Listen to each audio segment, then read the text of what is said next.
Good motherfucking morning, motherfucking bays. Good motherfucking morning, ladies.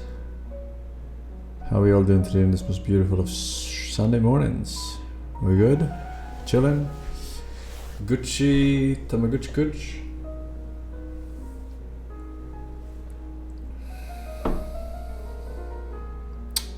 Fairly good. Monday tomorrow, that's true.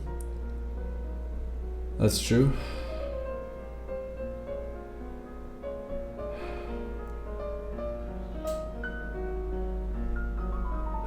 Doing just fine, thanks for asking. How about you? I'm great, man. I'm great. I'm ready for another day in the arena. Alright. It's gonna be legend. Wait for it.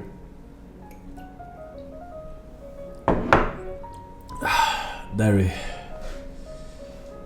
Legendary. Do you eat cereal? If so, are they sugar-free cereal? I don't eat cereal. I make my own muesli with barley oats and granola. Sugar-free, of course. Blueberries, nuts.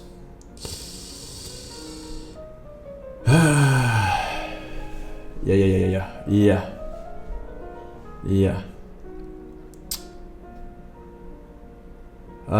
Let's see here. We got some subos, we got some resubos, we got Mazinator, thank you man, Grizzly, welcome back, Burning Toxic, DFK man, Seahorse G, and David F1K, 2-letter name and Eddie Madded, thank you boys, welcome back, welcome. Thank you very much. 7k worth of Labubu dolls stolen. How would you look at that? I just learned that word yesterday. It's the monkey, right? Monkey looking motherfucker. Yeah, look at that. Like covered with fur and shit, right? I don't know. It lies like a... I don't know. A doll. Of some sort. Yeah. What was that called again? When you learn a new word and suddenly you see it everywhere?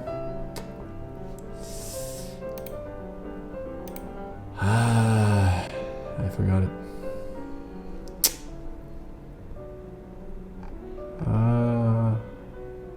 Not confirmation bias. No, there's a word for it. Retardation. Alright, I guess we don't know.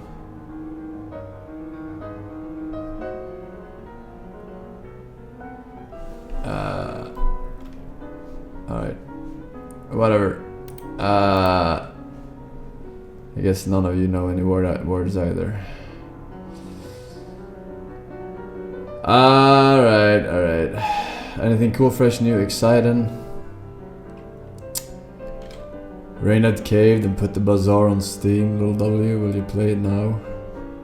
I mean, my main issue was the async battles. It's pretty much the same reason I don't play Backpack Simulator. It's like it becomes kind of boring not playing versus real people. You know what I mean? You're playing versus their ghosts. Like, I want to kill them in real time. Get the satisfaction. You know what I'm saying? Like a real PvP game. Like a real PvP game.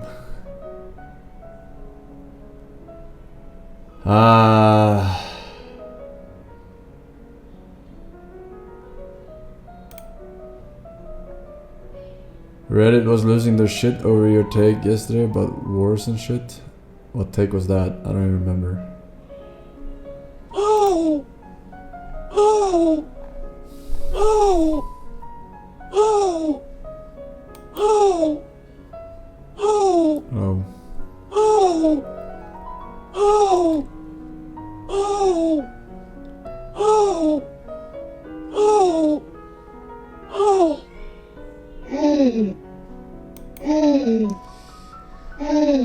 I said who cares? I guess that sounds like me, I don't remember. But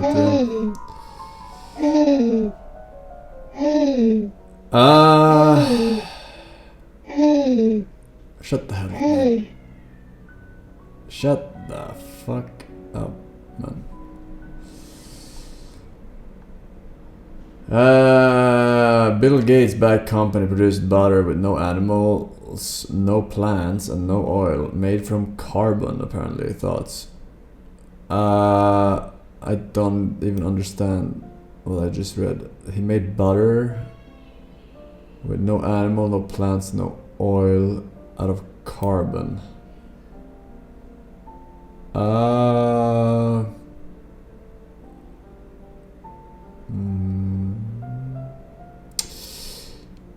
Hey, my chemistry is not very good, but I don't even know how that makes sense.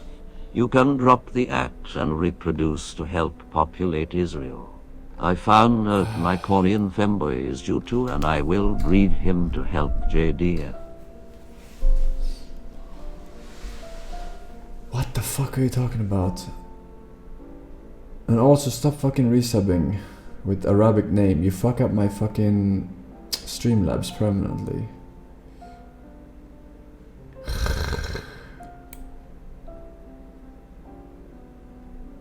I don't know why Twitch added that. That's so annoying. It's just that like one guy probably keeps resubbing. Like, fuck. Like it's stretched, like it's so long. The name is so long, it just stretches out my fucking Streamlabs, and then it covers half of the other messages because it's not lined up to the UI anymore. Yeah, I guess. Alright.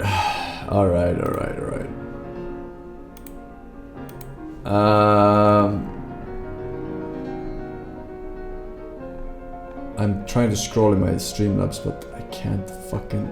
I forgot to use the alcohol wipes on the mouse. Should I do it now? Okay, wait. Let me get the alcohol wipes.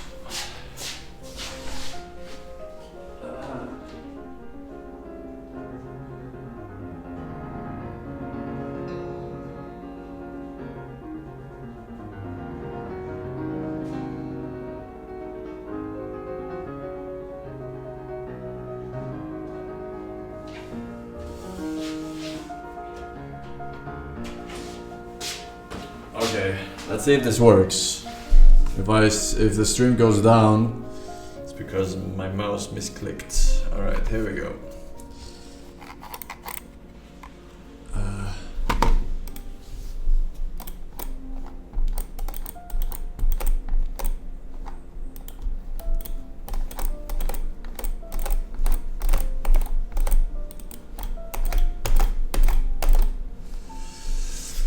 Okay.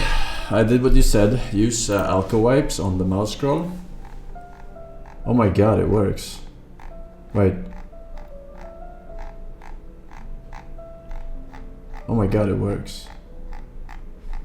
Are you fucking chemists or what? Are you looking for Bill Gates fucking synthetic butter? Okay. It just works, man. It just works. Very good. Anything else cool, fresh, new, exciting before we move on? No.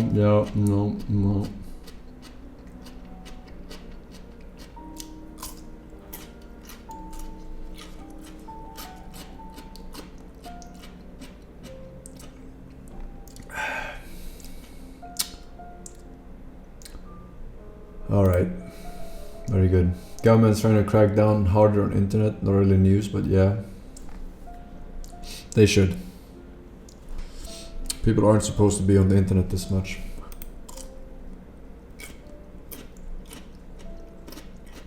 They very much should.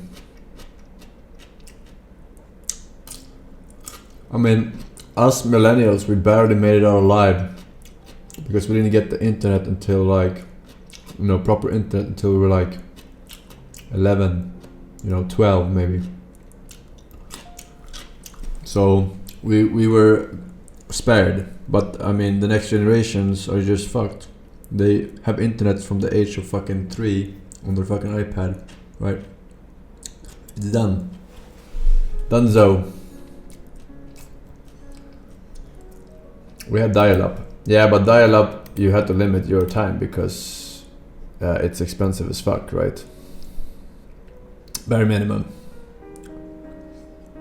Bare minimum until ADSL, which depending on when you were born, but I mean around like probably 10 to 14. Forsen, please, please, please, please, please come to Zimbabwe. Zimbabwe? Please come to Zimbabwe and become president of Zimbabwe. Forsen, please, please, please. No, I don't think so. Forsen, please, please. Forsen, please. Fun fact, in my shithole in Greece I had ADSL until 2015. Well, I mean ADSL, it works, I guess. I didn't have fiber until I was still on ADSL actually when I started streaming, so yeah. I didn't get fiber until I was already a man, and by then it was nothing but plat.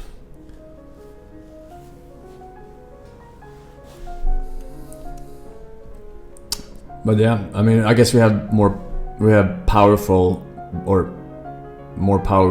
ADSL in Sweden than you had in Greece. You probably had something like 1 megabit, right, or whatever.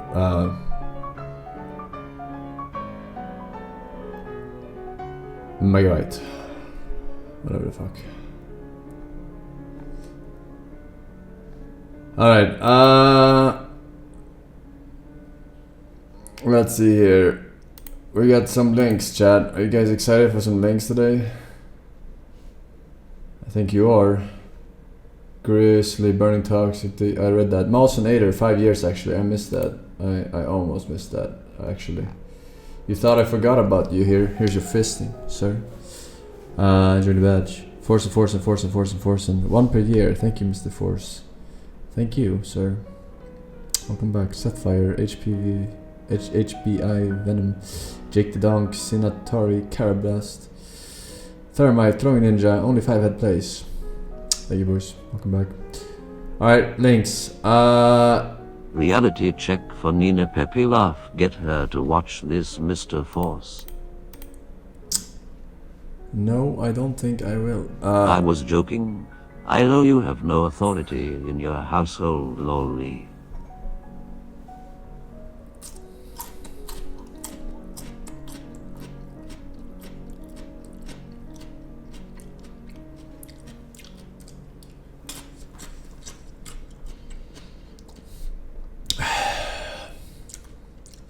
Alright. Why does this guy donated his link 4 hours ago? Oh, it must have been so fucking important of a link that he had to make sure that it was in the list. Alright. Let's see what you got.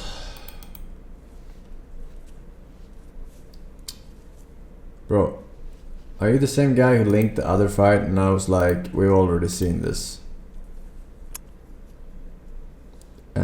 This is different from the other giraffe clip sent a few days ago. Okay, yeah, I guess. Yeah, it is.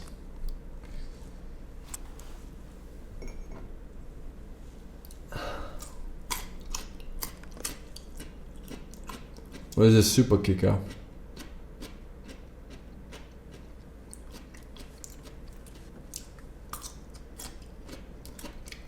Everybody in Uganda knows Kung Fu was an understatement.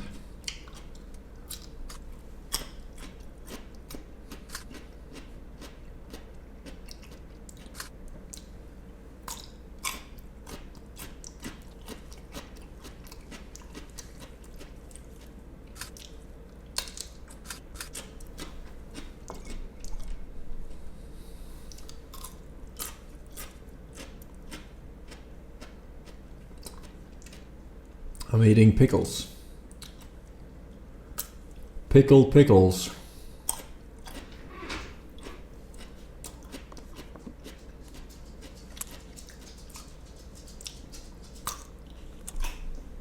Hey, there's no more in this one. Sorry, wait.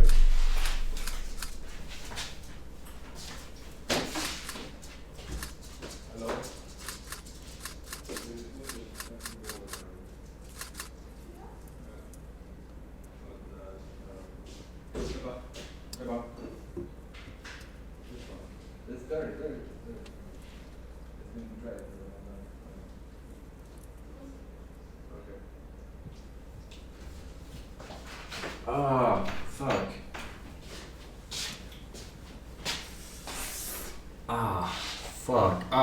Fuck. You know when you hit your hand, the top of your hand, and you hit the vein directly?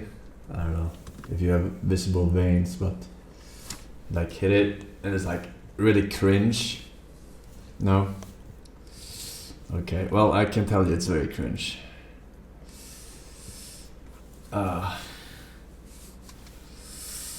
It's very cringe to hit the vein.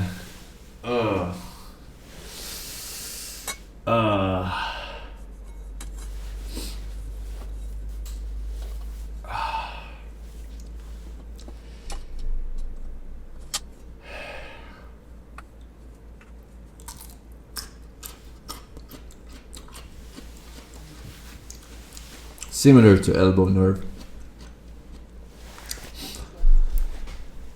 Mortal Kombat!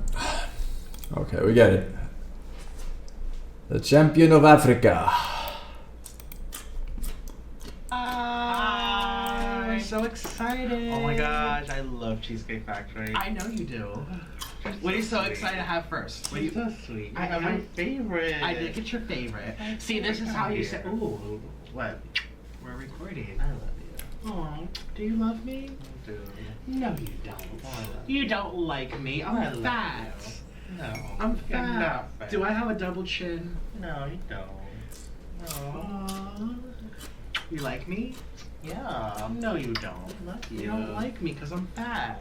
Not true. I've never said that. Yes, you have. You call me fat all the time. I never do that. Really? No, I don't do that. Oh, maybe I'm hearing stuff. No, you need to stop. They're lying. You need to stop listening to them. Oh.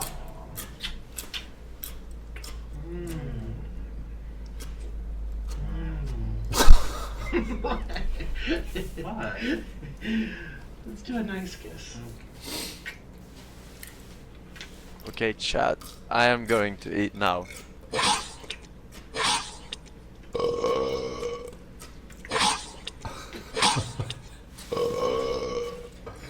Who the fuck links this? And who the fuck uploads this? Yay. Oh, you do like me. This is how you make your man like you again. You buy him food. You buy me lots of food Oh. from very expensive restaurants, and then I love you. You love me. I do love you. No, you don't like me. I am. You don't like me because I'm fat. That's not true. Yes, it's true. That's not true. I'm getting fat. No, you're not. You look at all the other skinny boys. I do not. Yes, you do. That's not true. It is true. That's not true. You like skinny. I'm not skinny.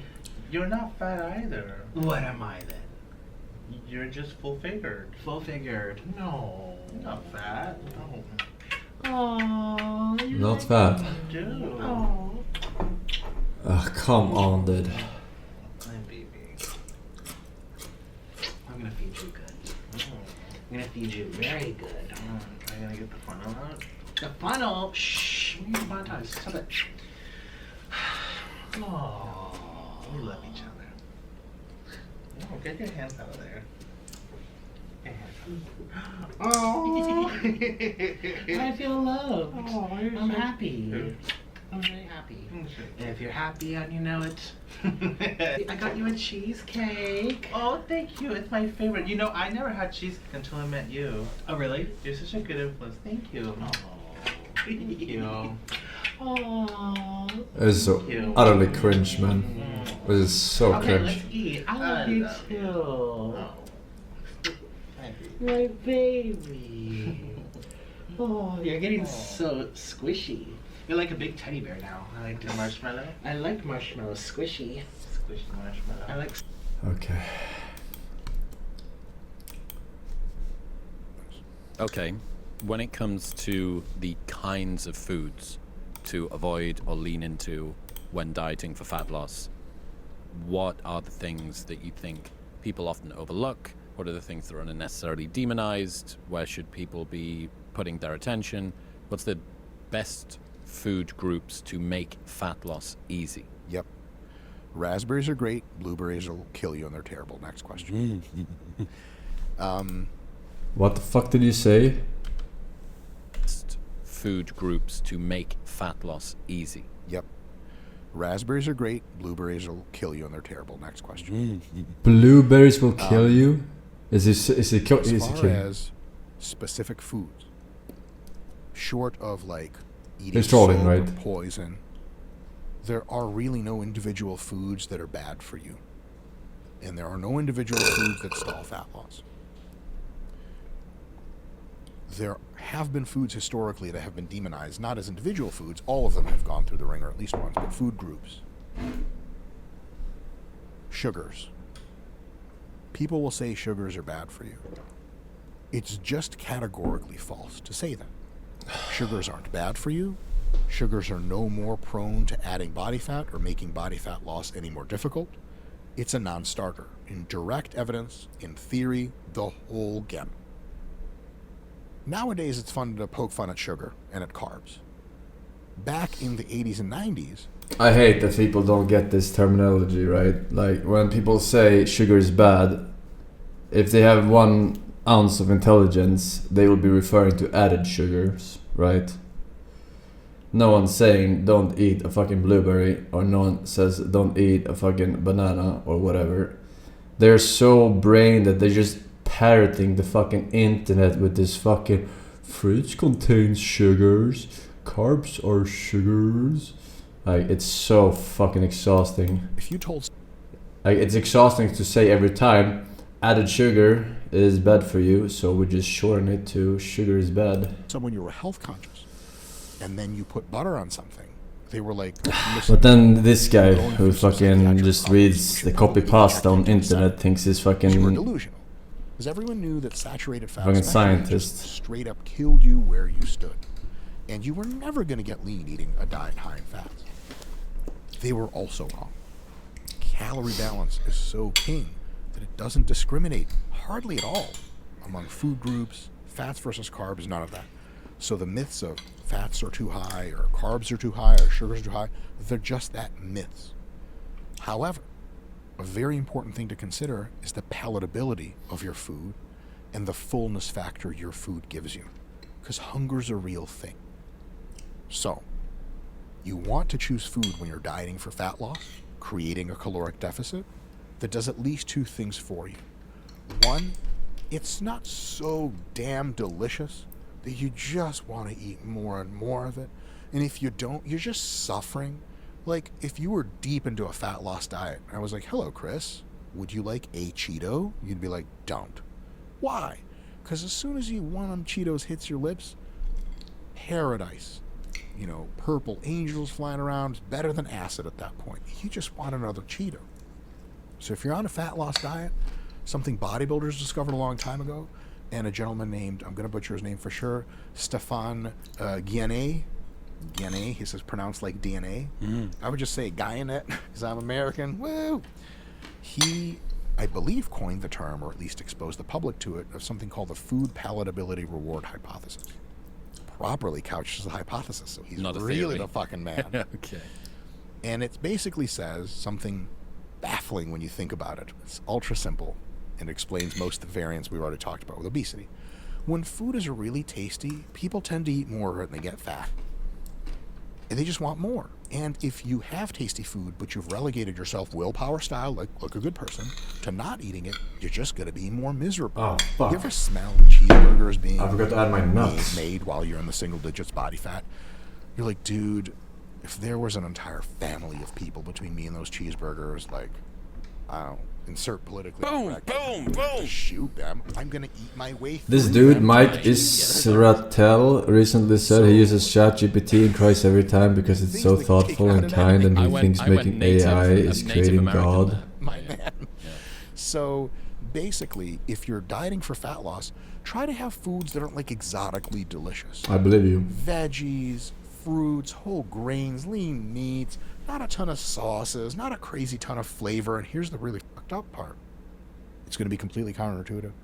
What do you want when your body is telling you, listen, you need to put the fat back on? You want exactly the food that you shouldn't be having. So it's kind of like abstaining from jerking it or something, where it's like, what do you really want to do? You're like, I want to jerk it. Like, what are you not supposed to be doing? Not supposed to jerk it. Right. But if you can eat at home, if you can clear all of your shelves at home of junk and just have that lower palatability food, first of all, if you're hungry enough, that shit tastes real good. Plain chicken and broccoli tastes amazing if you're actually hungry. Have that stuff, that's really, really awesome to do. And secondly, you want to have food that keeps you fuller for longer. Food with a lot of fluid volume, food with a lot of fiber, food that takes longer to digest. Minimally processed, fruits, veggies, whole grains, lean meats, and healthy fats are just kind of undefeated in that category. And so for the calories you're allowed to have, it's a lot of food. It's not ultra tasty, so you kind of feel like you're... All right. When's the last time you guys went Giga mode?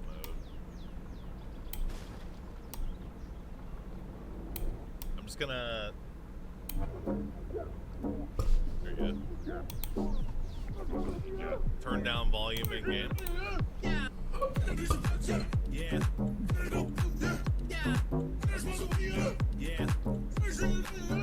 I track. Giga come. Yeah. Giga chat. Giga drugs. Yeah. Giga horny ass. Let's get my nuts swollen. That's how I look in real life, guys. Going Giga mode. Damn those wicked as fuck. Damn those wicked as fuck. Damn those wicked as fuck. Shut up, you stupid bitch. Damn those wicked as fuck. Damn those wicked as fuck. Damn those wicked as fuck. Shut up, you stupid bitch. Damn those wicked as fuck. Damn those wicked as fuck. Shut up, you stupid bitch. Damn those wicked as fuck. Damn those wicked as fuck. Damn those wicked as fuck. Wait, the best part's coming up, guys. Clap. Yeah. You would fart. Yeah. You would grip the meat. Yeah. It's tight. Yeah. When you sleep. Yeah. 2-year-old. Yeah. 3-year-old. Yeah. Daddy. I check. Giga ass. Yeah. Giga poop. Dude, how do you find clips of me saying this shit? We're gonna have a fucking giga omega giga dumb of hell. Giga, giga, giga, giga, giga, giga. When did I say omega giga come of hell? You'll never find the love of your life in Japan who looks like this and is a cutie pie Japanese girl. You'll never be the protagonist in an anime. You'll never have superpowers that allow you to overcome your most greatest tribulations. You'll always be a loser. Damn those wicked as fuck. Damn those wicked as fuck. Damn those wicked as fuck. Shut up, you stupid bitch. Damn those wicked as fuck. Damn those wicked as fuck. Guys, stop looking at them like that. Shut up, you stupid bitch. Damn those wicked as fuck. Damn those wicked as fuck. Shut up, you stupid bitch. Damn those wicked as fuck. Damn those wicked as fuck. Damn those wicked as fuck. Shut up, you stupid bitch. That was wicked as fuck.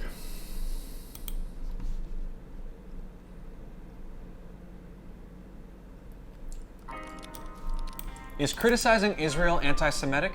It's a question that confuses many well-meaning people. Some assume that an attack on the Jewish state must also be an attack on Jews. For instance, evangelical leader Franklin Graham once dubbed criticism of Israeli settlers an assault on God's chosen people. At the same time, others justify their attacks on Jewish people around the world by pointing to Israel's actions, claiming that they are only being anti-Zionist, not anti-Semitic. Sie sind die Feinde der Menschheit. Das System des Zionismus ist das Krebsgeschwür der Menschheit. So what's the deal? Is criticizing the Jewish state anti-Jewish? Not quite. In fact, it happens all the time in Israel itself and among Jews everywhere. Just as someone can oppose the policies of the United States, France, China, or Saudi Arabia, they can oppose the actions of the Israeli government. Doing so doesn't make them a bigot. Objections to Israeli domestic policies, settlements, occupation, or treatment of the Palestinians are political positions, not anti-Semitic slurs. This is true even when the criticism is harsh, controversial, or makes some people uncomfortable. Israel is a country like any other, and it deserves criticism like any other. If that were the end of the conversation, it would make our lives a lot easier. But unfortunately, it's not. That's because criticism of the Jewish state sometimes masks animosity towards Jews, and as a result, anti-Israel movements often attract anti-Jewish bigots. Just look at the website antizionism.org, which is actually run by neo-Nazi white supremacists. This is pretty predictable if you think about it. After all, Israel is home to half the world's Jews. Having that many of them in one place is naturally going to draw the anger and attention of the millions of people who despise Jews and want them to disappear. For this reason, anti-Semites are obsessed with Israel, and it's one of the biggest excuses they use to rationalize their prejudice. In many places, it's not respectable to openly hate Jews, but it is respectable to criticize the Jewish state. And so bigots will say their problem is with Israel, when their real problem is with Jews. What does this look like in practice? First, there's the obvious stuff. Around the world, anti-Semites assault Jews and vandalize Jewish schools, synagogues, campus institutions, and even Holocaust memorials over alleged Israeli actions thousands of miles away. When this began, mid-May, in Gaza and Israel, anti-Semitic incidents in the US spiked. Jewish diners attacked in Los Angeles when a pro-Palestinian motorcade stopped, men got out and started running toward the tables and asking indiscriminately who's Jewish. This is just the usual harassment and violence that Jews have experienced for centuries. Israel is simply the flimsy cover story that perpetrators of these crimes invoke to justify their classically anti-Semitic actions. Then you have traditional anti-Semitic lies that are repurposed as anti-Israel lies. For example, back in the Middle Ages, Jews were repeatedly accused of murdering Gentile children for perverse Hello, purposes. Mr. Force. Some anti-Semites Have you ever still been make this bizarre interested medieval in accusation, game known as the perhaps blood libel making today. their own game? But others Your have adapted for the experience would be 21st wanted century, in many some teams, twisting it into the and claim that I'm Israel sure your is perpetrating narcissistic self genocide would against love the giving Palestinian devs people. advice. In actuality, Folks. according to the Palestinian Central Bureau of Statistics, the Palestinian population in Israel, the West Bank, and Gaza has skyrocketed since Israel's founding in 1948. Yeah, I mean, When everyone thinks of Israel, obviously that's given it a obviously the thought. opposite of genocide. This false allegation isn't a legitimate argument. It's a blood libel on a national scale. An ugly update. Since I am very experienced in the world of gaming, it makes sense. But game development is very, very, very, very, very time consuming. Maybe nowadays it's better with AI helping you out. I'm not sure. This is I don't not know. the only anti-Semitic conspiracy. Maybe I would do it as a fun side project. Take the mother of all anti-Semitic Code myths, or the idea that Jews make my own secretly game run the world. in some engine. Because it's frowned upon to say that the Jews I would definitely be able to do it, right? Because I am Anti-Semites 100 for the instead insist IQ. that Israel But or how long would it take? Zionist supporters I don't know. Robert Bowers, the white supremacist who don't know. massacred Jews at a Pittsburgh synagogue, claimed that Zog, Zionist-occupied government, was in control of America's political parties. So did Stream the it. supreme leader of Iran. All of these anti-Semitic ideas I think, anti-Israel I think are streaming revealed in it that they just replace the word Jew without with you Israel actually or even Zionist. knowing anything about programming would be And like Zionism, not which great. is huge, and it's probably the biggest problem that we have in this country today and around the globe, which is It would kind of be like tech issue stream. How do I do this? How do I do this? And then you have like 20 different people who are, you know, somewhat knowledgeable in game dev, and they all like give different solutions, kinda, and it's like too many chefs you know. It's like, yeah. It would be kind of a disaster until you know how to do it yourself, you know what I mean? Good enough so that you have a workflow yourself, and if there's something unique you don't know, then you can, you know, find it in the answer. But yeah, someone has to make good games, right, chat? Someone has to make good games. It's Donald Trump's gaming industry right now, and we got a few bangers maybe, but we need more, alright? We need more. We need more.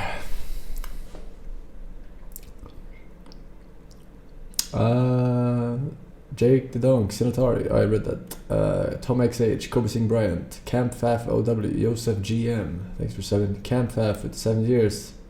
Thank you very much, man. Join the badge. Cascuer, Cobra Slink, and thanks to you as well. If you need programmers and game designers, there are a lot of talented guys that do it as a side hobby. Yeah, I believe that. But if I were to make a game, I would probably just do a solo dev. Because you don't even know what you need until you have one time tried making it yourself. In terms of, oh, I need someone to do, you know, art, or I need someone to do music, or I need someone that knows this type of coding. Would you ever do something like playtesting and advice for free, assuming it was a project you were actually interested in, or do you listen to that advice from the Joker? Will you ever do something like playtesting and advice for free as...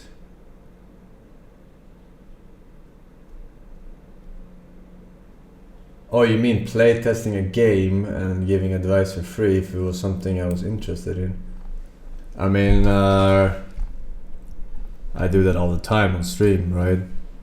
We get we get access to some early access shit, and I'm like, this sucks and this is good and whatever, and the devs are watching, right? So yeah, I mean, I'm doing that on a daily basis, pretty much. Only 5 head plays, they got 3 years. Sir, I almost missed that. Dunning-Kruger effect. Bro, I have no Dunning-Kruger effect. Right. I just know that since I have 140 IQ and programming is mostly logic, right? It's like you're learning a language, but not a completely new language. It's still English, but the sentences are differently formulated, right?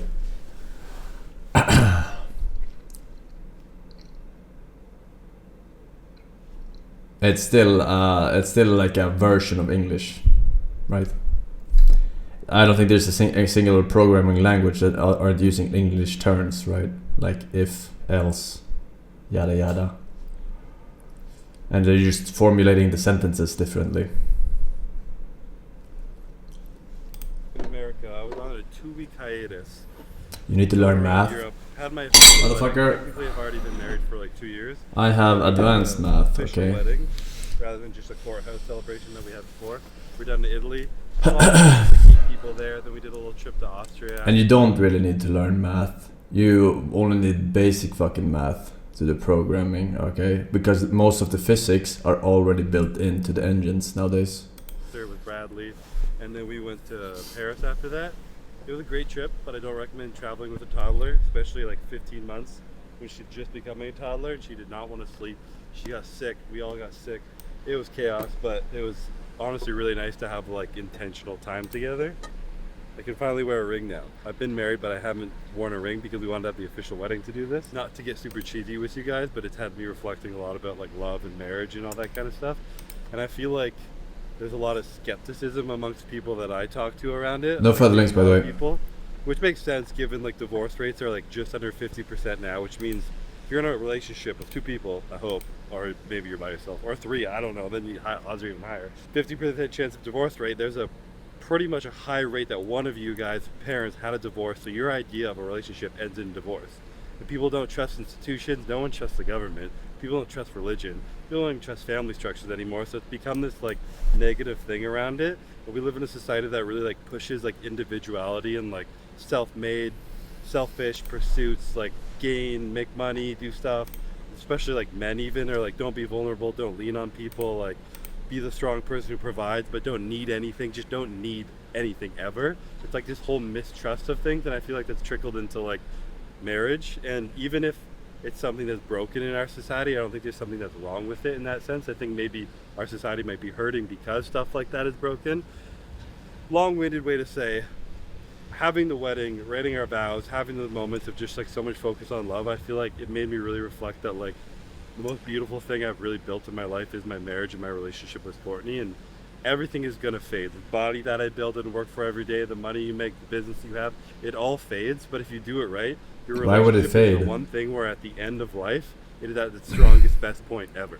And I think there's something so beautiful, especially like me, like I talk about society would push to be individualistic or whatever.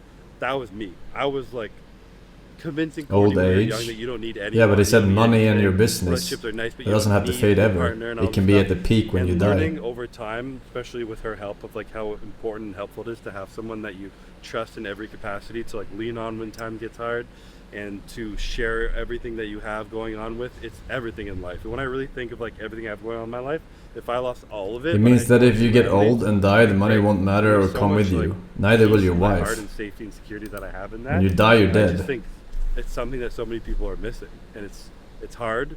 It's probably the hardest thing that you can build in a relationship, but instead of it being something that like traps you, it actually creates more like peace and freedom in your life. The It creates afterlife, more, like, bro. security, you know, someone who can actually hold you accountable. They're not holding you back from growth. They're actually creating a mirror for you to see your faults in yourself, of places where you can get better. And if you have a partner like Courtney who holds me accountable when I'm not being my best self, trust me, I have points I can be an asshole. It definitely happens, where I blurt out things I don't mean, and she holds me accountable, and I'm able to look and reflect and repair the relationship through it and find why it's coming out of me and why it's getting put onto her. I think there's nothing in my life more that's made me grow than my relationship with her, to make me become a better person, a better father, better everything. And I think just having someone where you know, I think why the marriage is so important to me is because you're committing that no matter what, you're not giving up on each other. Like in a life where everything That's is not so true. There is temporary literally right now, divorces. so fleeting, marriage is like the one thing where no Whether matter you are what, married or like, whether you're we're not gonna figure it married, out. We might go you can through still hell, go break through hard up, times, and go through then fights, but the always, annoying version is our having goal to is get that a we will divorce. always be together, then we While need the to other one repair is along not. the way and continue to work towards that common goal Like together. And I there's just think such there's something so fucking beautiful brain about that, dead of takes just on like this an shit. absolute, like, I wear this vow on my hand that like I will always put you first. I will always take care of our relationship. There's so much meaning in that, and I think it's just so important to have somebody in your life like that, where when everything else is chaotic and going home, you have your rock, which is your wife and your partner. And I think in just our world right now, it's something that's really missing. For people don't really put the same effort they put into like pursuing their fitness or building a fucking $1 million business or all the stuff that they do their relationship, which ultimately brings you your most fulfillment and happiness. So that was a huge reflection I've been having. Wow. Lukewarm IQ reflections, the pinnacle of my day.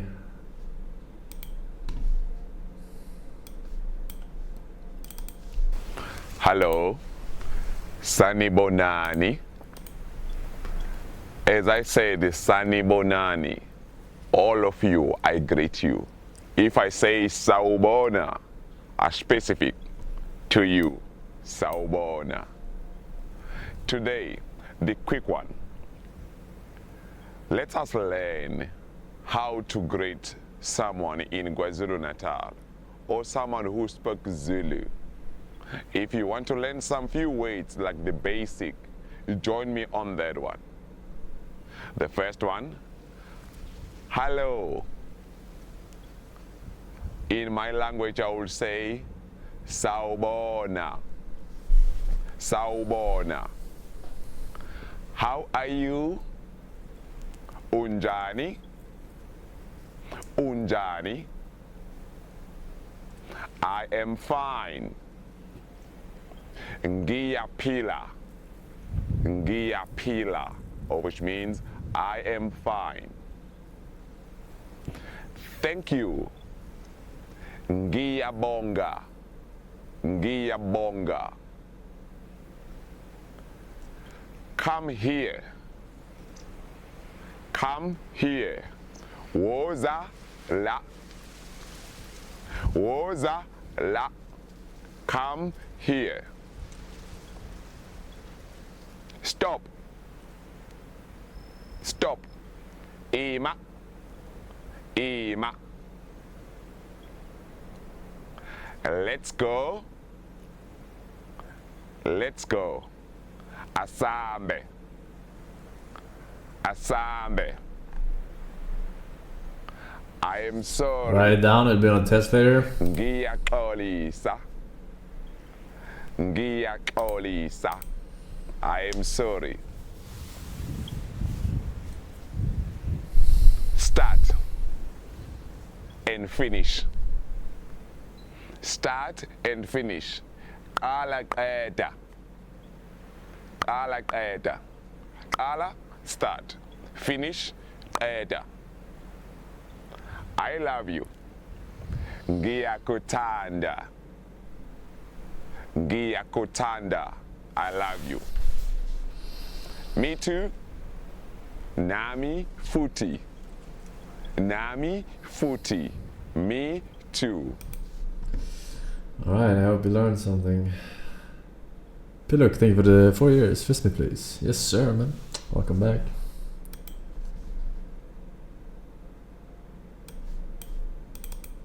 Finances and fidelity is a crucial area that I think deserves more attention, and that's why we're going to dive into it. Now, narcissistic women tend to display an exaggerated sense of self-importance, entitlement, and a lack of empathy.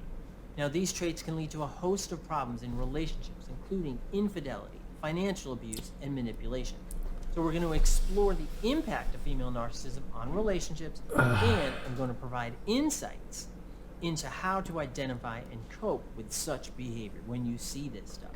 So grab a cup of coffee and join me as we dive right into the world of female narcissism and its impact on relationships. Now, there might be periods throughout this video where you're like, wait, that's the same as men. That's true. But the illustration and the presentation that we see in females that have narcissism or narcissistic personality disorder is different, and that's what we're focusing on. So let's break down those 7 narcissistic traits. First, we're going to talk about appearance. Now, most females tend to be obsessed with their appearance, sometimes resulting in numerous plastic surgeries. Now, female narcissist is good at marketing herself, being the most charming person in the room, right? And you can't take that away from her because she craves attention. If you try to get in between her need for attention and recognition. Not enough weeb links today. You're welcome. No further links, fuckface. She could push back. That's where she become aggressive. That's where she could start making fun of you in front of other people, perhaps people she just met. Remember that the disorder part of narcissism, that narcissistic personality disorder, is when you don't get along with folks, when it's disruptive to relationships. So if you have your narcissistic female, and she's in a group of folks, right? She's impressing them with her new outfit and how she looks, and they're all like, wow, she really has it together. And you show up, and you're just, coming along, seeing everybody's chit-chatting about things like that. And as you come up, you are dressed in, let's say, an even nicer suit, or you get the same attention. Non-programmers in chat don't know how much of a reality check Copyright will go through if he actually starts his coding journey. pepeLaugh Minecraft streams will feel like a vacation. You're taking away time. And you have to pay for that, because that could become the narcissist room. That could be that problematic component. I honestly don't think it could be that hard nowadays. To the female narcissist, that they need to be recognized, and that the plastic surgeries, you don't see that in men. You get so much help from resources, right? Males with narcissistic personality disorder, as you do in females. I'm not saying it doesn't happen for males, but it's different for females. And there's also this tendency of jealousy, this intense jealousy that you'll see in narcissistic females that are often associated or highly connected. The engines are the best they've ever been. So we see the amount of resources for learning is the most that it's ever been. They want that attention to what they're wearing and their makeup. And I have 140 IQ. And when they don't get it, then programming is just logic. to that group of and some other women, right, who noticed what they're memorization, wearing. right? And now she's jealous, and that could be part of what incurred the narcissistic wound. So now she has to make you pay for it, and she can embarrass you in front of others, or make you cry, or How can you point out doubt? something that might be awkward about you, even if it's not. How can you doubt, chat?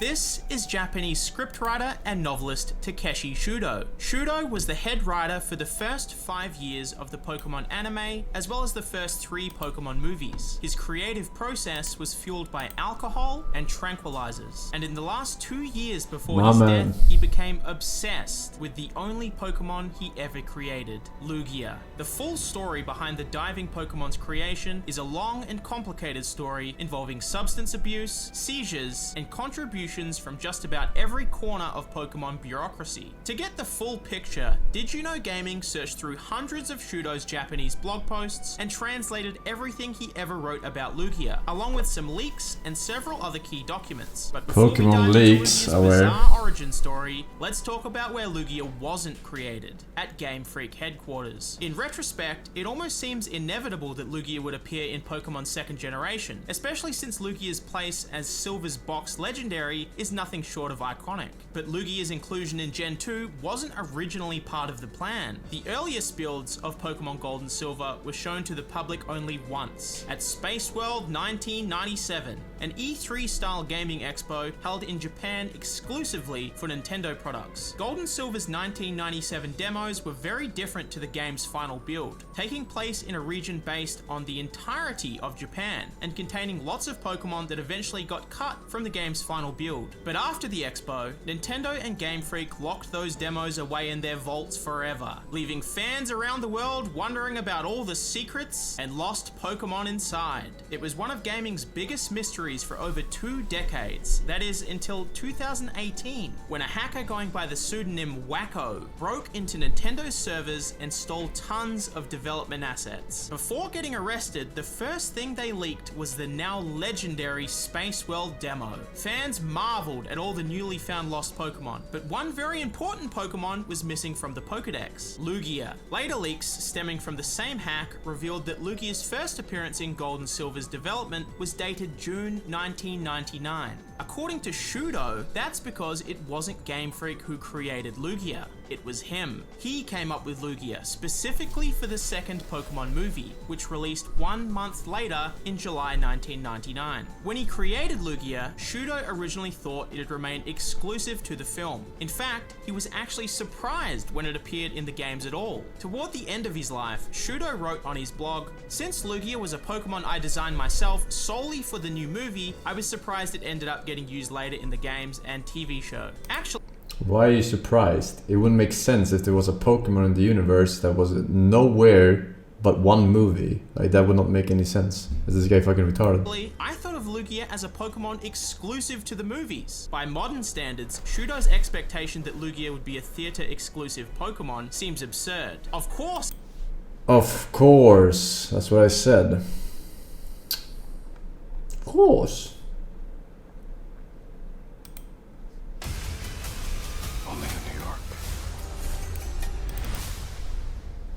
Ah, shit, I still haven't seen this. Paramount. Once told me you have to go through hell to achieve resurrection. I think I had Paramount or Showtime. Hallelujah. Dexter, it's like seeing a ghost. Chief Bishop told me that you were alive. Wait, sorry. Fuck. No, wait, this is not the season after Lumberjack ending, right? This is the season after that. Ah, shit. I haven't seen Lumberjack, post-Lumberjack season. Spoiler! Ah, shit, man! Ha! What the fuck? Said that you were the Bay Harbor butcher. Well, now I'm only... So much for the happy reunion. What better place to hide? This is the greatest city in the world. Where nobody knows who you really are. Tell me more about your friends. Prater likes to own things. Time to meet the man of the manor. Welcome. I cannot express how excited I am to meet you. You really like serial killers. I pride myself in finding the best of the best in every field. Let's show and tell, baby. So there are others. On their way. Only in New York. Tonight's the night. Invitation delivered. This is the dark path you're going down. I heard you to be careful, son. I'm tired of being careful.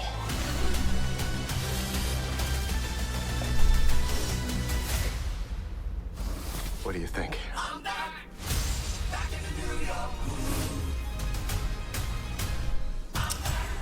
Well, that's a lot of big actors.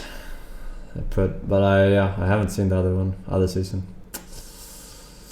Unfortunate. Milk it. We are in the middle of a feedback apocalypse, which may sound like a bad thing, but the truth is, it has never been more exciting to debate League of Legends topics. And that is all for one simple reason.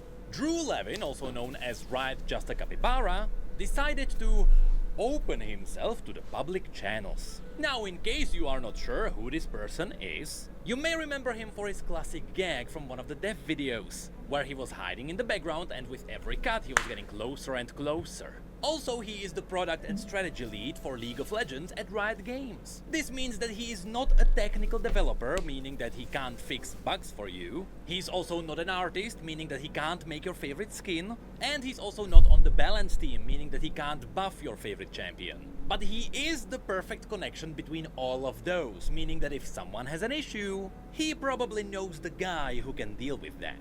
Of course, he also knows why Riot made certain decisions in the past, and he knows where the game is going, hence why he is the lead of strategy of League of Legends. Meaning that Drew is simply someone who is good at taking player feedback.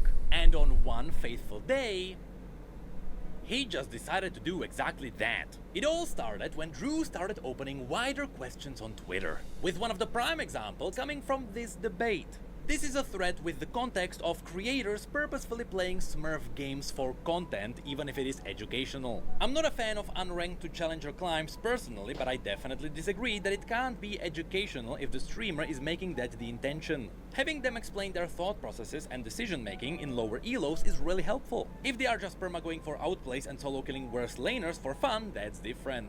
To which Drew replied, I dislike how disrespectful smurfing is of the enemy's time. If I queue in ranked, I expect I'm 50% to win at baseline. If someone in my lobby is secretly chal, whatever that word is. Oh, they mean challenger. I definitely don't have 50% to win. If I knew that beforehand, I would have not queued for the game. Fair or no? First of all, yup, I do not believe there is a smidget of being false there. Of course, this is a subjective topic, because one can make a Smurf account to play a different role or something like that, which is fine. But if it is just regular smurfing, it is always fun for the one who is smurfing, and it is always unfair for literally anyone else in the game. That's why Dota just banned smurfing entirely. But that's besides the point. On top of Drew kinda being on the same page as the players, as a rioter, Smurfing should be banned.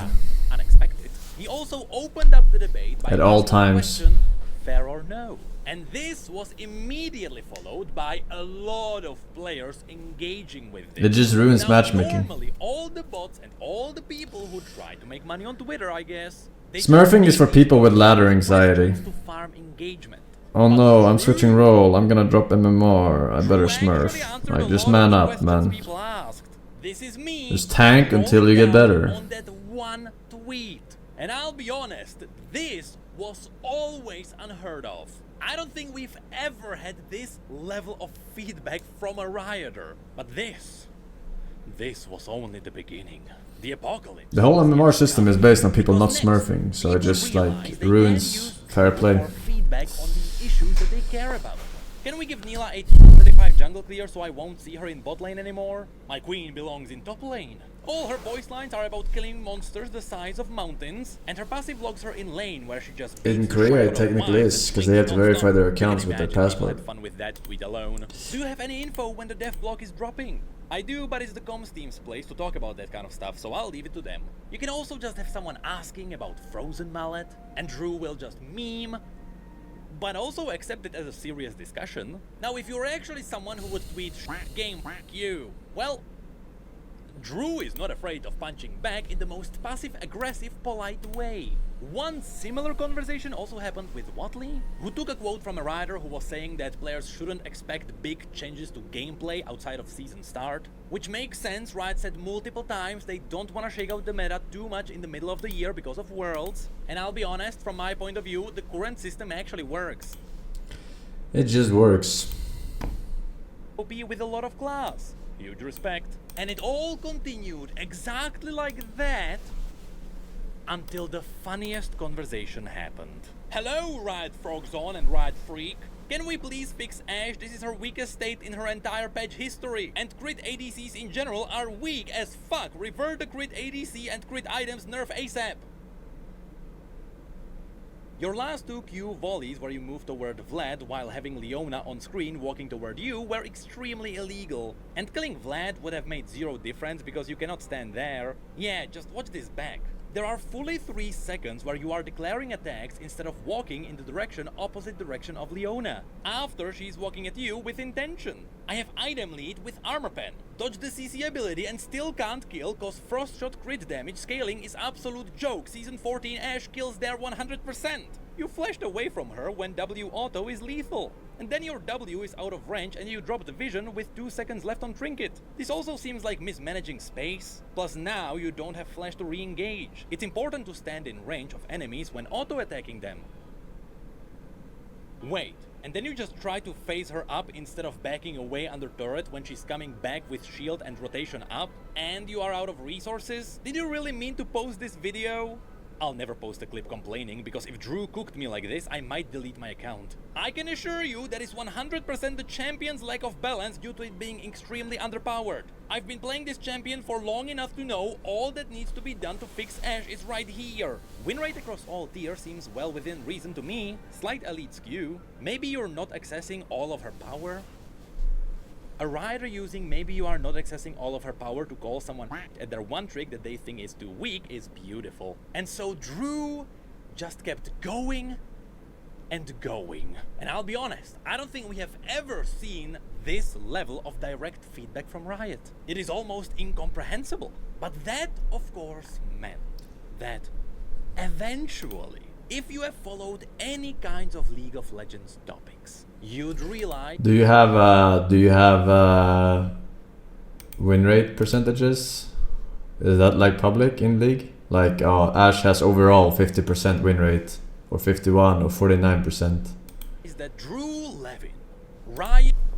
Then it's very easy to see if something is imbalanced or not. Just a Like, you don't have to be brought up by the algorithm. Yep, just around the corner be from subjective another about league it. topic, breaking all the systems and all the algorithms. He would be just there, and soon people noticed it. They noticed that Capybara was everywhere. Drew is so active on Twitter, I feel like he will see anything. 50.72% win rate. Actually, I just said his Well, first there you name. go. I'm sure he will see it. It's all over. I'm scared to even look behind me. He could be there at any time. Please save me. Hi. I have to be honest, as I was researching this video, it was so painful to find the conversations I was looking for. Because as you keep scrolling, there are just more and more replies, and it is a never-ending ocean. It takes minutes to find anything. That's how many tweets there are. I mean, it's obvious that this person has been on Twitter a lot, with the most of that time not being doom scrolling. Alright. Sarky, thank you for 6 years, man. During the badge. -6 seals. Another summer, motherfucker. Who is this bruh? And Captain Mania. 1 Derby. Great RL. Thanks for 7. A broken clock can be right twice a day. Just so you know. So I want to hear this because I saw Cartier Family do a reaction to this video, and I heard the first like 3 seconds, and I say, oh man, this is juicy. So I want to listen to what he had to say, and does he have a point? In the comment section, let me know, do you think he have a point about some of the things he's saying? And also, is he a racist or is he not a racist? Roll the clip. It's a shame. I really do believe, look, I think... Like, no one believes you haven't pre-watched this like 4 times and taken notes 15 times, right? Like, I watched the 3 first seconds of this and it's juicy. Like, yeah. Shut the hell up, man. Shut the fuck up. Brutal honesty. It's like, look, these black people are really struggling and they're turning into these maniacs. It seems like they don't do anything right. They're obnoxious, they're rude, they're inconsiderate, aggressive, cruel, and, you know, look, nobody hates black people for being black. If there are people like that, I think that's exceedingly rare, and I don't consider myself one of them. The reason that people have negative attitudes about black people is because most people's interactions with black people are negative. Most people's interactions with black people is when you're stuck in traffic and you see a Nissan Altima speeding down the shoulder. And you say, what the f***? You're not supposed to do that. If everybody did that, it would just be another lane, and, you know, not everybody can do that. But it's like these people have no respect for decorum. They think the rules don't apply to them. They have no respect for society. Like, that's their interaction is they are a waiter and they wait on a black table and the black people don't tip. Rude. Like, that's most people's interactions. It's stuff like that. They go to the DMV and they see a black person behind the counter and they say, oh, here we go. And the person's rude. Now, it just goes to show people are not racist. It goes to show people don't like people that are rude. That people don't, it's unpleasant. People want to be treated with consideration and respect. And it is true that black people are, in this day and age, unfortunately, seem to have very low moral character. It's not even just the violence, although the violence is pretty striking. If you live your life and you know that you're going to be mugged by black people, it kind of colors your opinion or perception of black people, wouldn't you say? If 99% of the carjackings and stabbings... Let me pause real quick. I think that Nick Fuentes is 100% true, or telling 100% truth, for certain black people. Like, if you've ever lived in America long enough to be around different groups of people, live in diverse cities, you realize this is not most black people. But it is sections of black communities and experiences that people are having with black people like this. I think black people do this more than anybody else do it per capita, but this is not every black person is like this. If you go into an IHOP, like we went to IHOP when we were in Orlando, Florida, the black people in there were ghetto, but they were nice, they were respectful, some of the best service that we've had. Not every black person that's in the hood is a bad person. I grew up in the hood. Most black people in the hood is you're thinking only in terms of making it work. It's only about making what you're coding work. Get it working and move on. And that's actually okay at first. Obviously, if you can't get your code to work, then you really haven't made any progress with your task. But over time, you have to learn to move past that.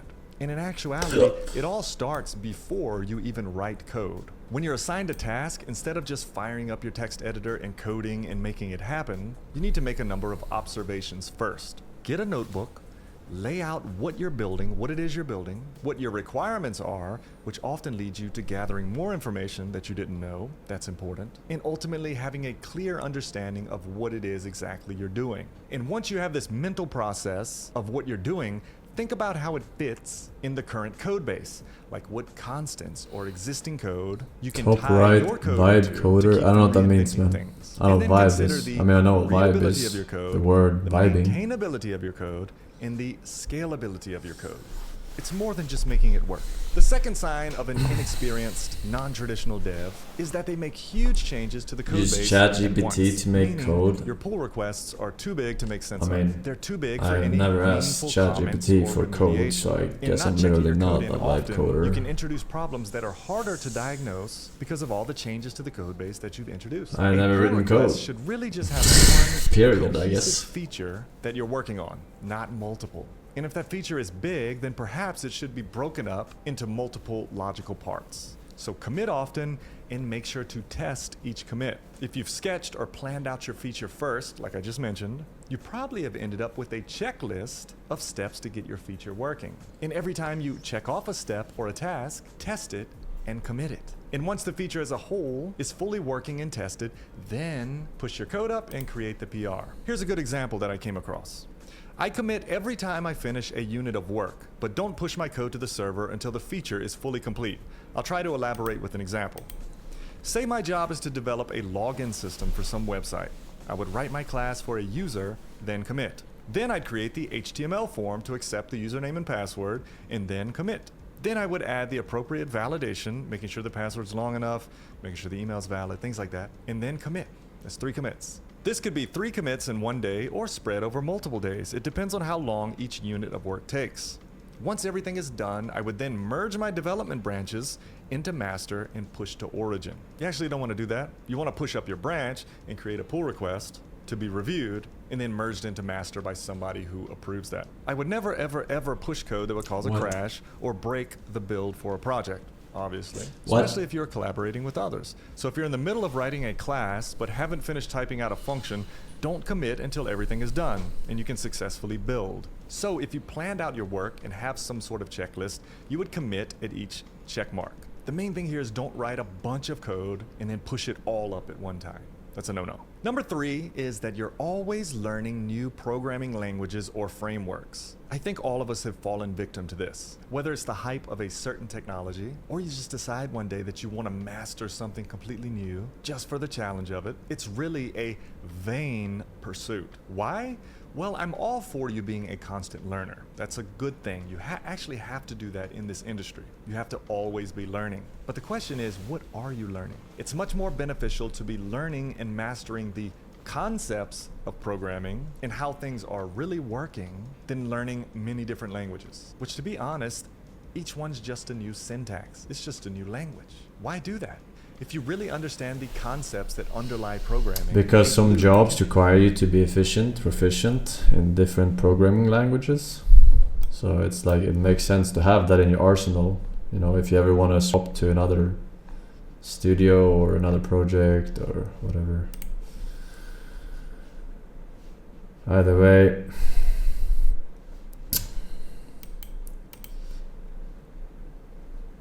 We are good. You think you know it all, huh? I know enough.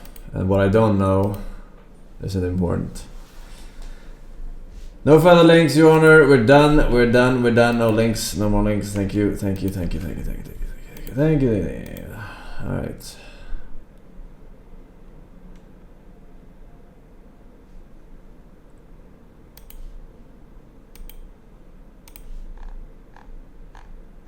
Okay.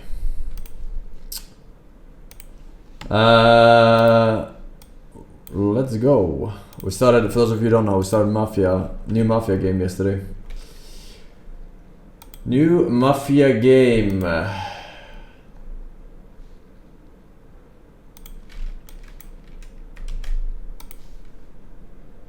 The old country.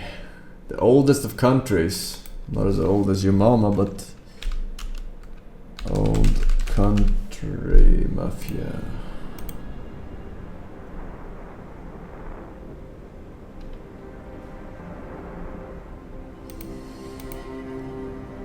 Recap. Protagonist, fucking miner boy. His friend got killed, so he attacked one of the fucking bad mafiosos who owned the mine, and then escaped, and they hate him and want to kill him, but he escaped across borders to the new Mafia guy who owns everything in that territory. And now they took him on as a little apprentice, but I've been climbing in the world of Mafia. So now I'm kind of in the Brotherhood just recently. And that's where we at. That's where we at. And oh yeah, the mafioso is the mafioso's daughter wants to fuck, but the mafioso boss will kill me probably if I do. So yeah, that's where we're at. That's where we're at, man. Good recap, yes. Oh yeah, I just got a house because I did something. I forgot what I did. I saved the daughter from kidnappers. I got a big house, kind of little, but good enough. Oh, and now this is 1.5 years later, and they're going to bring in a money forger to forge dollars.